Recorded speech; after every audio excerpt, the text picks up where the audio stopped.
"Move away from the window," she said, her voice calm enough to be mistaken for routine. But something in the way her hand paused midair made time feel thinner, like the room itself was holding its breath as Daniel Hayes glanced up from his phone with mild irritation. The glow of Manhattan's skyline stretching behind him through the floor-to-ceiling glass, 72 stories above the street. A view worth more than most people's lifetime earnings. And yet he barely noticed it anymore because numbers had replaced wonder long ago. Numbers and control. Always control. And the meeting at his table carried the same tone. Measured voices discussing projections, acquisitions, percentages that moved markets, while Emily Carter stood beside them in a simple black and white uniform. Unnoticed, just another server blending into the polished rhythm of the restaurant. Except she wasn't looking at the men or the menus or even the table. Her eyes were fixed on the window, not the view, but something beyond it, something wrong. Though nothing obvious had changed, no alarms, no raised voices, just a faint detail most people would miss. A subtle vibration in the glass, a flicker of reflected light that didn't match the movement of the city below, a pattern out of place, and her fingers tightened slightly around the water pitcher as if her body recognized the danger before her mind could explain it. She had seen things like this before, not here, not in places with polished marble floors and $300 steaks, but somewhere else, in another life she never talked about, where noticing the smallest shift could mean the difference between walking away and not. And for a second she considered staying silent, because people like him didn't listen to people like her, because stepping in meant stepping out of the invisible line she had carefully lived behind. But then the reflection shifted again, just a fraction, enough. And she spoke. "Move away from the window." Not loud, not urgent, just certain. And that certainty was what made Daniel pause. Not the words, but the tone, because no one spoke to him like that. Not in his world, not without reason. And for the first time that afternoon his attention moved away from the numbers and landed fully on her, taking in the stillness in her posture. The way she wasn't asking, she was telling, and something unfamiliar flickered through him. Not fear, not yet, just a break in the usual pattern, and he hesitated, just long enough to notice that she wasn't looking at him anymore. She was already watching the window again, as if whatever she saw mattered more than his reaction. And that was when he stood up, slowly, almost reluctantly, stepping a foot back from the glass that had always felt like a barrier between him and the world below. Never something fragile, never something that could change in an instant. But Emily didn't move, didn't speak again, her gaze steady, her breathing even, as if the next second had already happened somewhere in her mind, and she was simply waiting for it to arrive. Daniel had just shifted his weight back when the world snapped out of its quiet tension, and the glass behind him burst into a storm of glittering fragments that scattered across the room like a sudden rain of light, not loud enough to be deafening, but sharp enough to slice through every conversation, every thought, every illusion of control. And in that instant the polished restaurant lost its rhythm as chairs scraped, voices rose, and people instinctively stepped away from the window that had felt so solid just seconds before, while Daniel stood frozen a few feet from where he had been sitting, his mind struggling to catch up with what his body had already done, because he had moved, he had listened, and the realization settled slowly, heavily, that if he had not, he would still be in that chair, directly in the path of something he had never even noticed coming. And for the first time in years the numbers in his head went silent, replaced by a single question that echoed louder than the chaos around him. Why did she know? His gaze shifting back to Emily, who had not stepped back like the others, had not reacted with shock or fear, but simply set the pitcher down on the table with careful precision, as if finishing a task she had already accepted, her eyes scanning the window frame, the edges, the reflections, confirming something only she seemed to understand.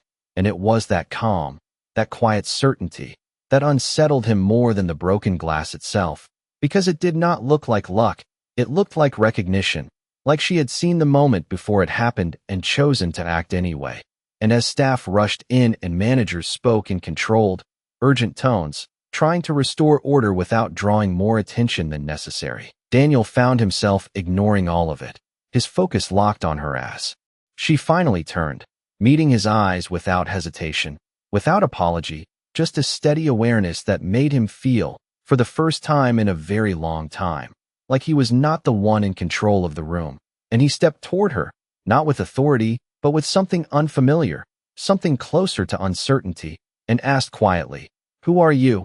But Emily did not answer right away, her gaze drifting briefly back to the window, to the subtle distortion still trembling along the remaining glass panel, a detail so small it might disappear in seconds. Yet to her it meant everything, because it was not random, it was never random, and when she finally looked back at him, her voice was even, almost gentle, as she said, "I noticed something was wrong, nothing more," and Daniel frowned slightly, not because he doubted her, but because the simplicity of the answer did not match what he had just experienced. Because noticing was not enough to explain certainty, and certainty was what had made him stand, what had saved him from something he could not even name.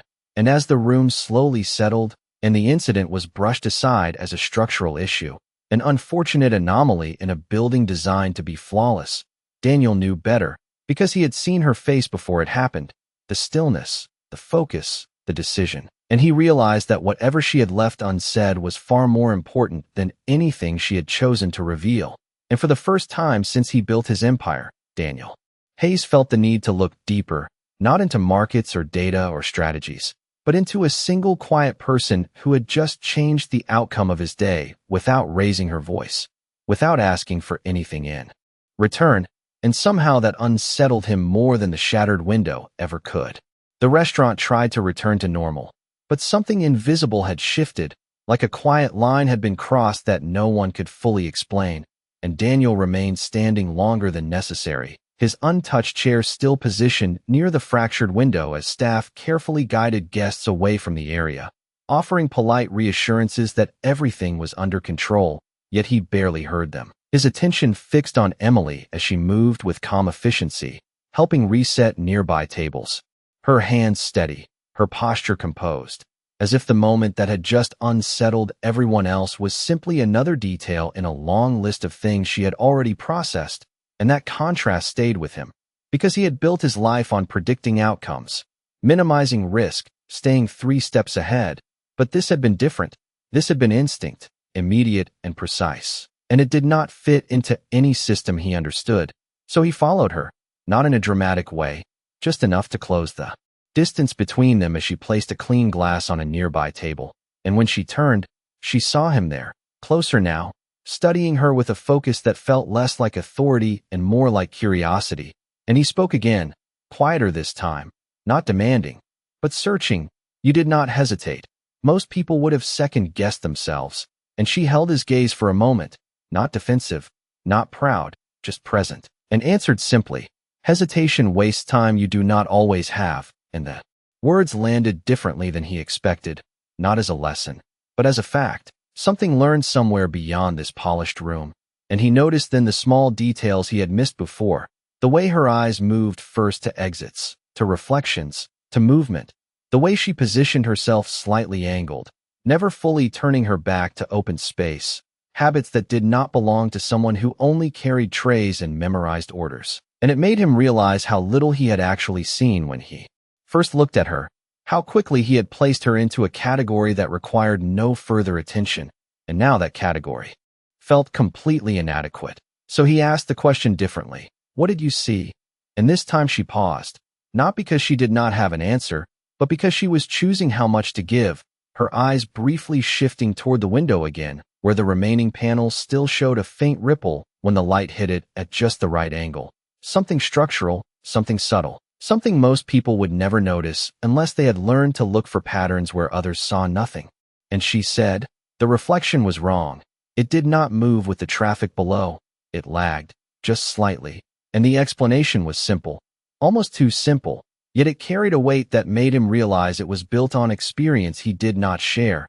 And for a moment neither of them spoke. The noise of the restaurant returning around them, conversations slowly resuming, the world continuing as if nothing significant had happened. But Daniel knew better, because something significant had happened, just not in the way others would describe it. It was not about the glass or the disruption. It was about the fact that someone he had not even noticed 10 minutes ago had just made a decision that changed his outcome completely. And as he looked at her again, really looked this time, He understood that whatever path had led her here was not simple, not accidental, and definitely not ordinary. And for the first time in a long time, Daniel Hayes felt something rare, something he could not quantify or control. He felt the beginning of respect, and with it came a quiet realization that the story he thought he was in might not be the only one unfolding in that room. The more the room returned to its polished rhythm, the more out of place Daniel felt within it, as if something essential had shifted beneath the surface and no one else had noticed, or perhaps no one else had chosen to, because it was easier to call it an accident, a rare flaw in an otherwise perfect system. But he had spent his entire life building systems, and he knew one thing with certainty: nothing breaks without a reason. And more importantly, no one reacts the way Emily did without one either. So when she stepped away toward the service corridor with quiet purpose, he followed again, not out of impulse this time, but with intention, his pace measured, his mind already moving ahead, connecting patterns the same way he always did, except this time the variable was a person, not a market, and that made it harder to predict. She did not seem surprised to hear his footsteps behind her, did not turn immediately, just continued placing a tray onto a stainless steel counter before finally facing him, her expression unchanged, calm, almost detached, as if she had already decided how this conversation would go, and that unsettled him more than any resistance would have, because resistance he understood, but this quiet control felt different, and he spoke, not as a command, but as a statement. That was not instinct alone, and for a brief second something flickered in her eyes, not fear, not pride, just recognition that he was closer to the truth than most, and she replied carefully, "Instinct is built from something," and he nodded slowly, stepping closer but not invading her space, noticing the small details again, the way she positioned herself near the exit without thinking, the way her shoulders stayed relaxed but ready, and it confirmed what he had begun to suspect. "You have done this before," he said, and she did not answer immediately, instead reaching for a folded napkin and aligning it perfectly on the counter. A simple action that seemed to ground her before she spoke. "Everyone has a past, Mr. Hayes, and most people prefer to leave it there." And the formality of his name reminded him of the distance between them, a distance he was not used to feeling, because in his world information was always accessible, always within reach if you had the resources, and he had more than enough resources. But something told him that whatever she was holding back would not be found in a report or a background check. It was something lived, something carried quietly, and that realization shifted his approach. For once he did not push, did not demand. Instead, he changed the question, "Why stay here?" And this time she looked at him longer, as if weighing not the answer, but the reason behind the question itself. And when she spoke, her voice was softer, but no less certain. "Because here, people do not expect anything from me." And the simplicity of it struck him harder than any complex explanation could have, because expectation was the foundation of his entire world, expectations of success, of control, of power, and he had never considered that the absence of expectation could be a choice, a kind of freedom. And for a moment neither of them moved, the quiet hum of the kitchen around them filling the space, until a manager's voice called her name from across the room, breaking the moment, and she nodded slightly, stepping past him with the same composed ease, returning to her role as if nothing had changed. But everything had, at least for him, because as Daniel Hayes stood there in a place he would normally never linger, he realized that for the first time in years, he was not thinking about what came next in his business. He was thinking about a single unanswered question, not what she did, but who she had been before she chose to disappear into a life where no one was supposed to notice her, and why someone like that would choose to remain invisible at all. Daniel did not return to his table right away, even as his associates resumed their conversation with forced composure, their voices slightly tighter than before, pretending the interruption had been minor, manageable, already behind them. But he remained near the corridor, watching the way Emily moved through the room again, seamless, efficient, almost invisible, and that invisibility now felt intentional, not circumstantial, because once you noticed it, you could not unsee it. The way she stepped aside before others needed space, the way she anticipated requests before they were spoken, the way her attention never stayed in one place for too long, always scanning, always calculating, and it struck him that she was not simply reacting to the environment. She was reading it, constantly, the same way he read markets. Except her stakes were immediate, human, unpredictable, and as that thought settled in, something else followed, quieter but heavier, the realization that he had almost dismissed the one person in the room who actually understood what was happening, and that realization did not sit well with him. So when she approached his table again, not looking at him directly, simply doing her job, adjusting a glass, aligning a plate, he spoke without preamble. "You chose to say something," and she paused, just slightly, not enough for anyone else to notice, but enough for him, because he was watching for it now, and she answered without looking up, "I did." And he continued, "You could have stayed silent. No one would have known." And this time she did look at him, her expression steady, almost thoughtful, but silence does not change outcomes. It only protects people from responsibility. And the words landed with a weight he did not expect, because responsibility was something he understood deeply, something he carried in every decision, every risk, every move that affected thousands of lives connected to his company. Yet in that moment, she had carried a responsibility no one had given her, no contract, no obligation, just a choice, and she had acted on it without hesitation, without calculation, and that difference unsettled him in a way he could not easily define, because it meant there were forms of decision-making he did not fully control or predict, and he found himself asking something he had not planned to ask. What happens if you are wrong? And for the first time, she allowed a faint shift in her expression, not quite a smile, but something close to it. "Then I learn," she said simply, and the simplicity of that answer contrasted sharply with the complexity of his world, where being wrong carried consequences measured in millions, in reputations, in years of recovery. But for her, wrong was not something to avoid at all costs. It was something to accept, to refine, to move past. And that difference stayed with him as she stepped away again, called by another table, leaving him standing there with a question he had never seriously considered before, not how to eliminate risk, but how to live with it. And as he finally returned to his seat, now repositioned farther from the window, he noticed something small but undeniable. He no longer saw the room the same way, the reflections in the glass, the spacing between tables, the movement of people, details he would have ignored before now carried meaning. And it was not because he had suddenly become more observant. It was because someone had shown him, without explanation, without instruction, that there was more to see if he chose to look. And as the meeting resumed, his associates continuing their discussion as if nothing fundamental had changed, Daniel Hayes realized that something had, not in the structure of the building or the outcome of the deal, but in the way he understood control itself. Because for the first time, control did not feel like certainty. It felt like awareness, and that awareness had come from the one person he had almost never noticed at all. The meeting continued, but Daniel was no longer leading it the way he usually did, his voice still steady, his words still precise. Yet something beneath the surface had shifted, a subtle hesitation before each decision, not out of doubt, but out of awareness, as if he had begun to recognize the limits of what he could truly control. And while his associates debated projections and timelines, his attention drifted, not away from the deal, but deeper into the room itself, noticing things he would have filtered out before, the faint hum of the air system, the reflection of movement in polished surfaces, the slight delay between action and echo, patterns that suddenly felt relevant in a way he could not fully explain.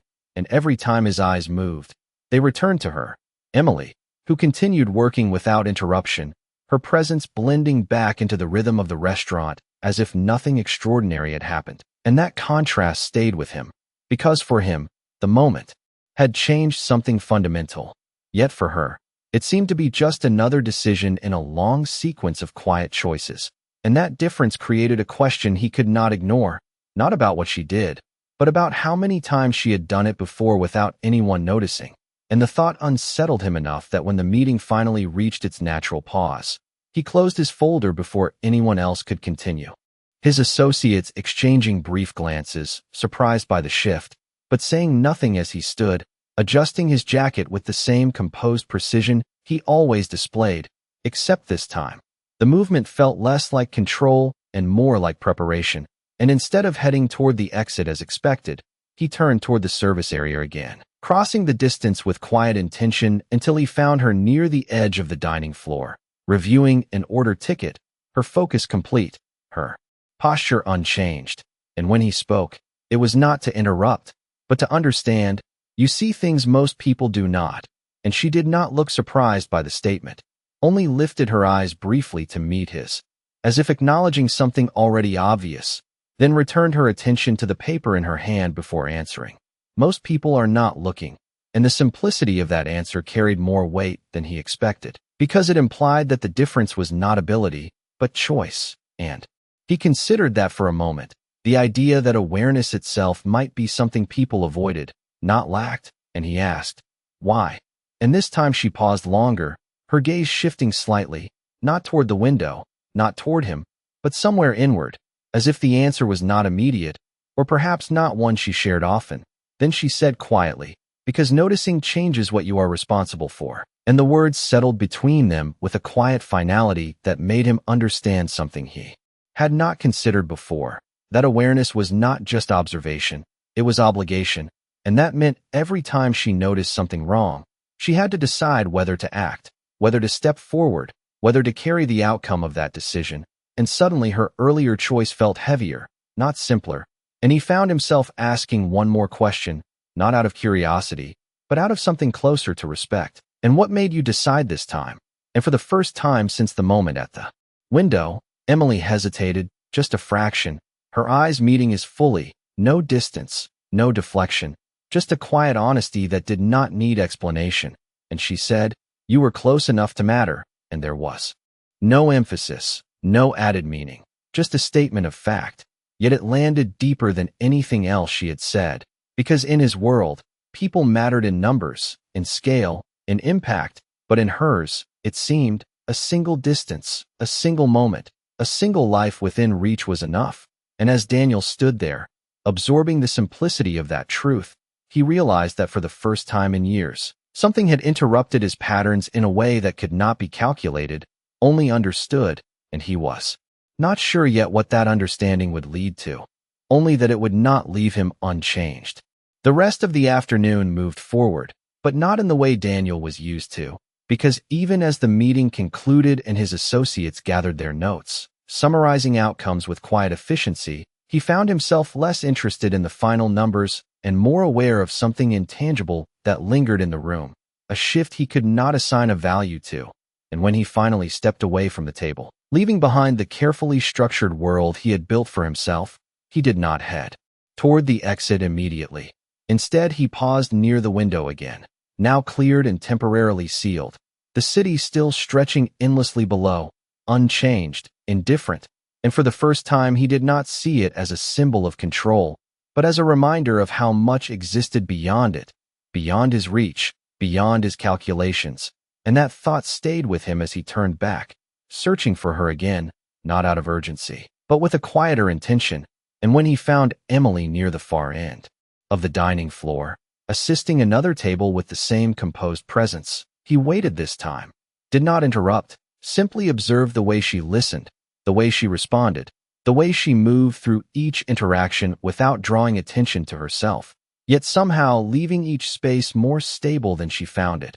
And it made him realize that her influence was not in what she said, but in what she prevented, in the outcomes that never happened because she noticed them first. And when she finished and stepped away, he approached again, not as a customer now, but as someone who had something unresolved. And he spoke without pretense. You could do more than this.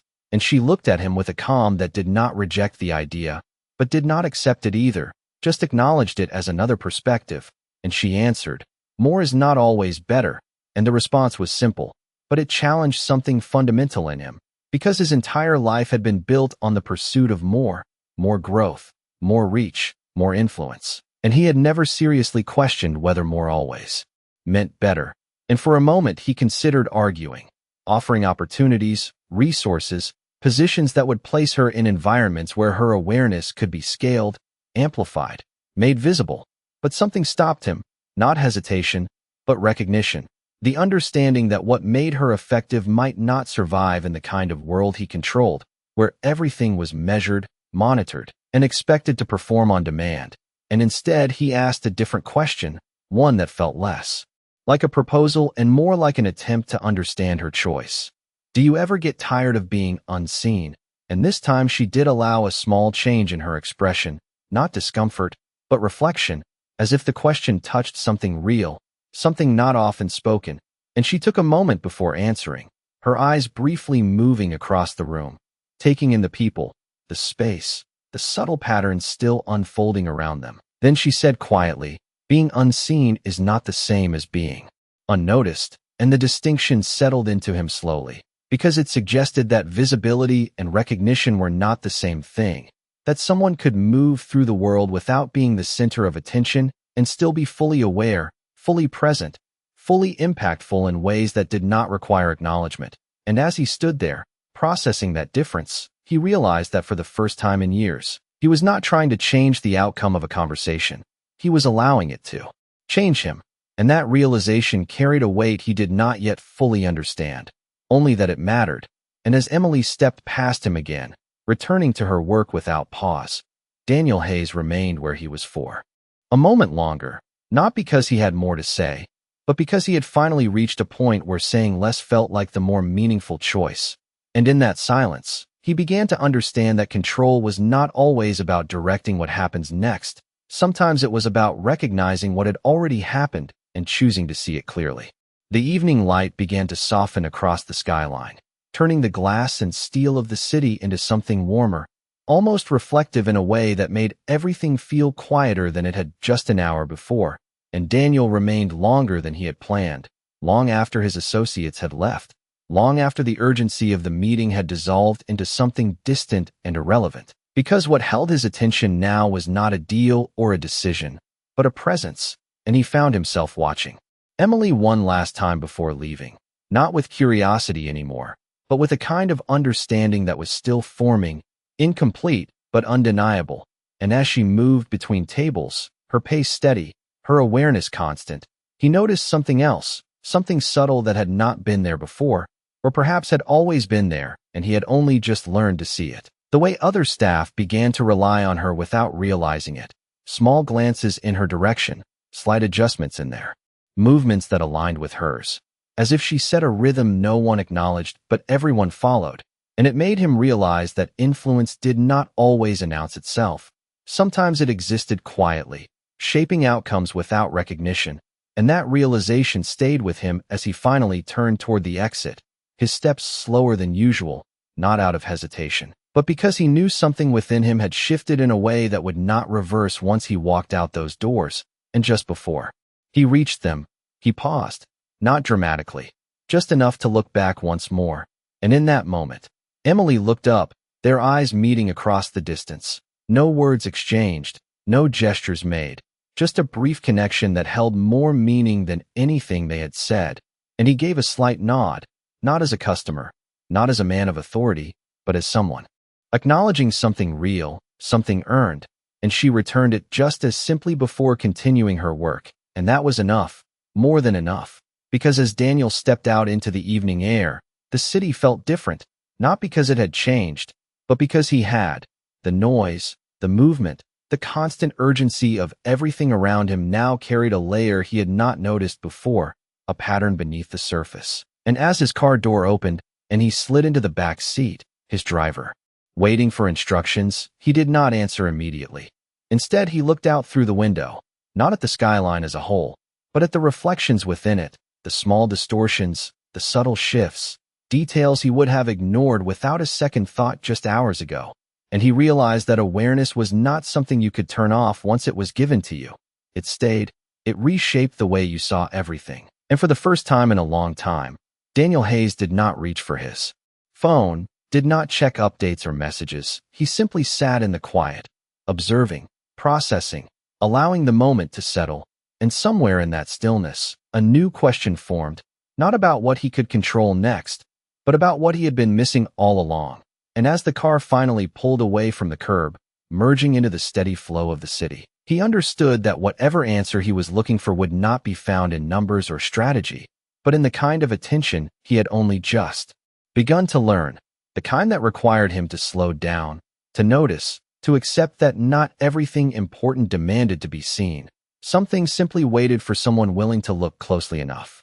The next morning arrived like any other, the city already in motion before the sun fully settled between the buildings. But for Daniel Hayes, something in that rhythm no longer felt automatic, because as he stood in his office, high above the streets he once believed he understood completely, his attention was not on the reports waiting on his desk or the messages lining his screen, but on the reflection in the glass in front of him.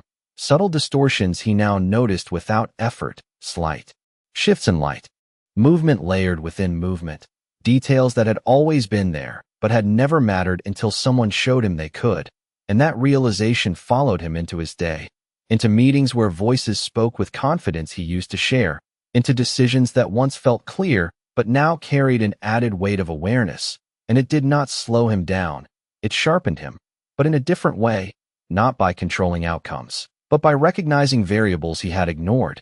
And yet through all of it, one thought remained, quiet but persistent, not about the business, not about the next deal, but about her, about Emily, not as a mystery to solve, but as a presence that had shifted his understanding in a way no strategy ever had. And by mid-morning, without announcement or explanation, he found himself back at the same restaurant, not for a meeting, not for a reason that fit into his schedule, just because something unfinished had brought him there. And when he stepped inside, the space looked exactly the same, polished, composed, familiar, yet it did not feel the same, because now he saw it differently, and he waited, not demanding attention, not asserting presence, just standing quietly until she noticed him. And when she did, there was no surprise in her expression, only recognition, as if his return had been one of many possible outcomes she had already considered. And she approached with the same calm professionalism, her voice even. "Good morning, Mr. Hayes," and he nodded, slightly, not correcting the formality, not trying to change the dynamic, just accepting it. And for a moment neither of them spoke, the quiet between them carrying more meaning than words, until he finally said, "I saw it again today," and she tilted her head slightly, not confused, just waiting, and he continued, "The reflections, the patterns, the things that do not quite match," and this time, she allowed the faintest hint of acknowledgement in her eyes, not pride, not satisfaction, just understanding. "Then you are looking now," she said, and he exhaled softly, something almost like a quiet laugh without sound, because the simplicity of it still surprised him, that something so small could change so much. And he asked one final question, not out of curiosity, but out of recognition. "Does it ever stop?" And she held his gaze for a moment longer than before, long enough for the answer to settle before she spoke it. "No, it does not." And there was no warning in her tone, no burden placed on the words, just truth, steady and clear. And Daniel nodded once, not in resignation, but in acceptance, because he understood now that awareness was not something you could step into and then leave behind. It stayed, it reshaped, it asked more of you with every moment you chose to see clearly. And as he turned to leave this time, there was no hesitation, no need to look back, because the lesson had already taken hold, quiet, irreversible. And as the door closed behind him and the city continued its endless motion, one thought remained, simple, steady, and lasting, that sometimes the most important change does not come from power or from control, but from the moment you finally decide to notice what has always been there.